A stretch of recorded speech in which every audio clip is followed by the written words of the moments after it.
Rubén Vargas es presidente ejecutivo de Devida, está en la línea con nosotros. Rubén Vargas, muy buenas tardes, gracias por atendernos. Cristian, buenas tardes, un placer.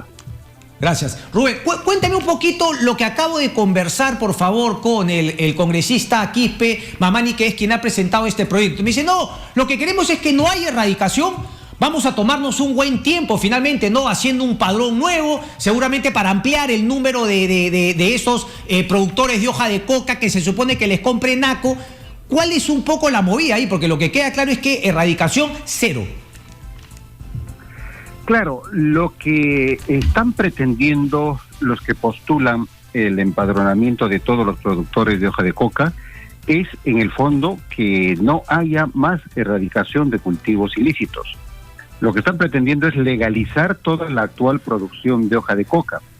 Supuestamente, en la lectura de los que proponen esto, y me refiero en este caso de manera directa al congresista que ha presentado este proyecto de ley, es que ellos creen que el narcotráfico se va a terminar con una ley, con una propuesta de ley.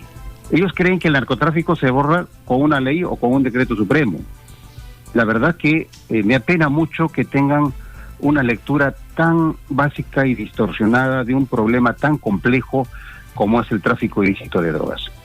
Ahora analicemos un poquito lo que podría pasar y nos ponemos en el escenario de que, de acuerdo, se legaliza toda la hoja de coca que tenemos ahora, es decir, las 61,000 hectáreas que según Devida y Naciones Unidas nos han dicho la semana que pasó, que tenemos actualmente, 61,000 hectáreas, ¿ok? Esas 61,000 hectáreas más o menos produce unas 160, 170,000 toneladas métricas de hoja de coca. Ok, vamos a legalizarlas todas, toda esa producción.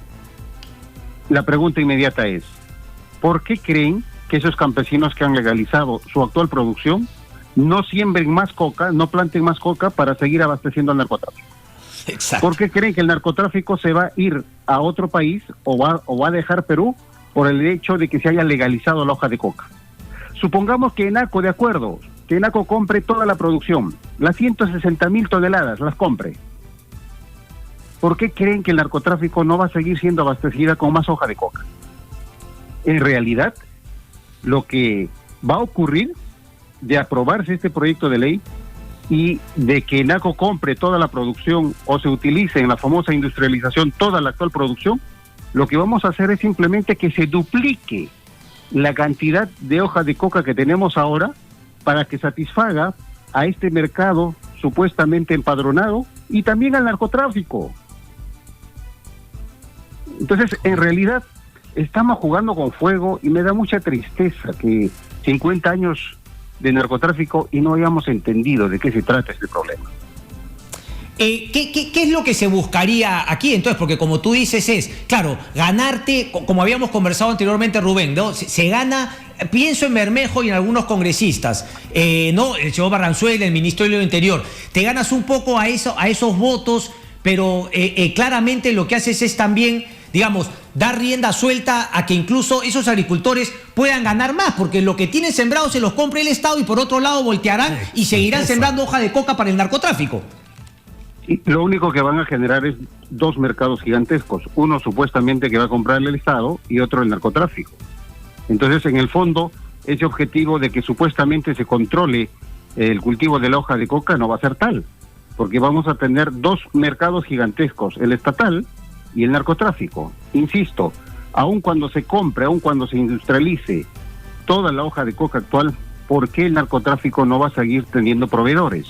Si es un negocio rentable para toda la cadena de suministro de la cocaína existir en el Perú. Entonces, el resolver o enfrentar este problema no va por aprobar proyectos de ley con semejante despropósito.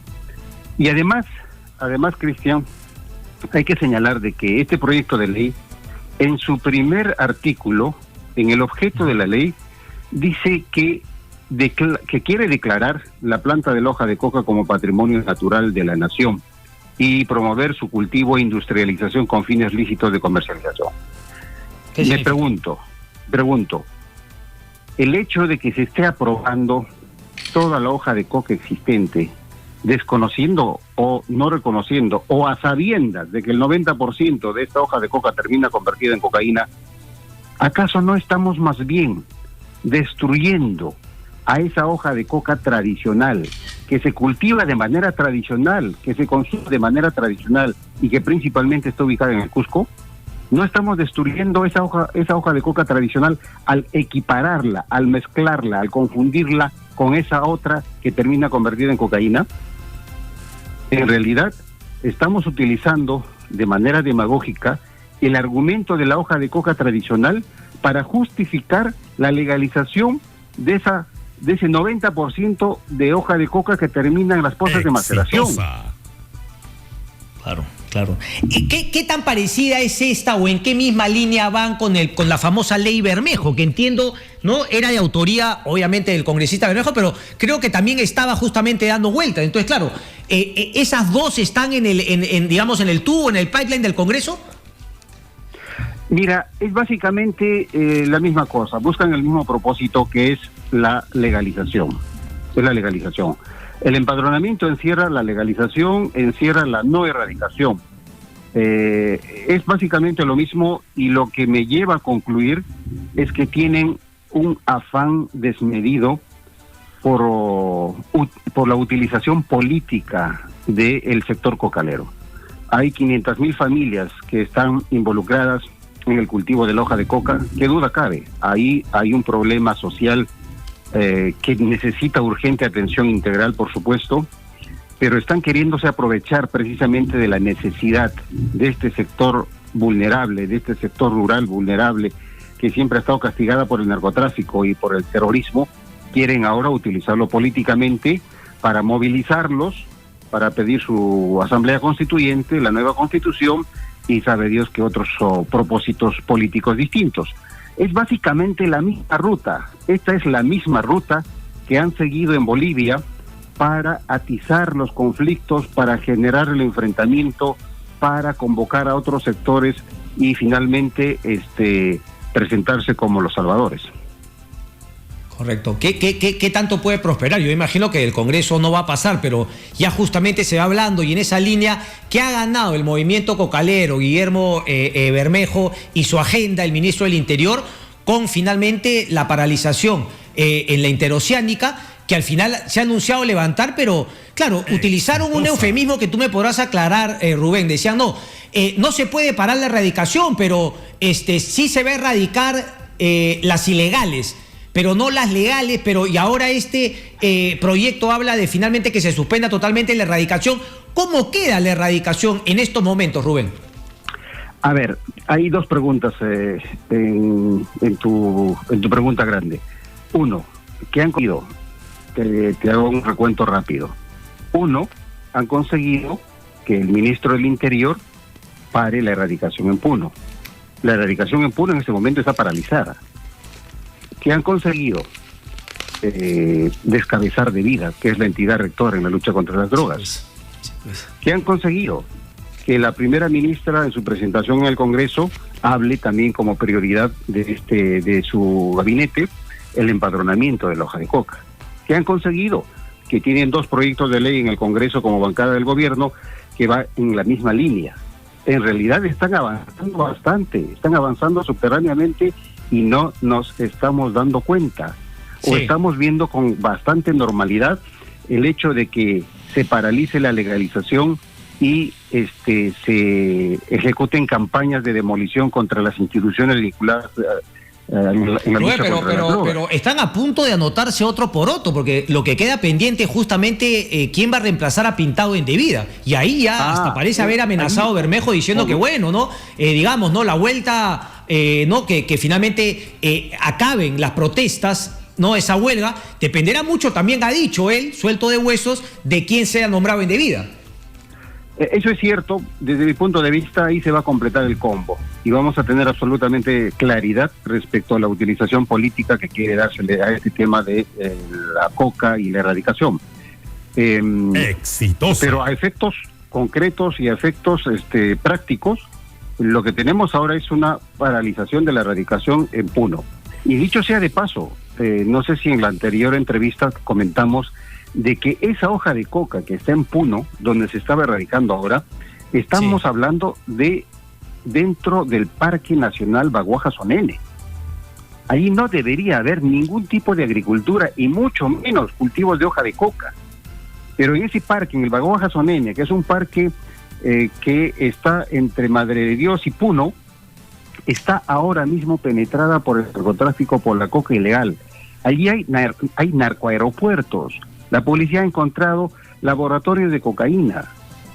Entonces, el parque está en un serio peligro. Pero escúchame, leo a una playa de personas hablando del compromiso de la ministra, de la premier Mirta Vázquez en su discurso integrador respecto del cambio climático y la naturaleza, etcétera, etcétera. Pero, sin embargo, la pasividad frente a hoja de coca, porque, como tú bien dices, fuese lo que fuese, así fuese Palma, en una reserva, eso es inconcebible. Y totalmente, no se puede hacer ningún tipo de agricultura nacional, perdón, y mucho menos en un área natural protegida. Y eso es lo que tenemos en el Baguaja-Sonene. Ojo, y también estamos hablando, según el último informe de Vida y de Naciones Unidas, de que dentro de las comunidades nativas hay 15.000 hectáreas de hoja de coca dentro de las comunidades nativas. Y las comunidades nativas estuvieron hace pocos días conversando con la primera ministra, pidiendo la intervención para que el narcotráfico y la coca ilegal no lo siga invadiendo. Sí, aquí hemos hablado con, no me acuerdo el nombre, ahorita me dirá mi productora, le han cortado la oreja al tío, lo han amenazado, viene acá a pedir que lo ayuden para sacar al narcotráfico de sus tierras. Están asesinando a dirigentes nativos, los narcotraficantes. Están asesinando los cocaleros ilegales a los dirigentes nativos que están protegiendo con toda razón, por supuesto, su territorio. Y me pregunto, a ellos también, a estos cocaleros, a estos narcotraficantes que están invadiendo las tierras de los nativos, también los van a empadronar. Estamos hablando ahí de 15.000 hectáreas, no es poca cosa. Están, digamos, están trabajando, están generando un serio problema, un serio conflicto de los nativos. ¿Qué tanto ayudaría la salida de Barranzuela ahí? ¿Es un puntal importante?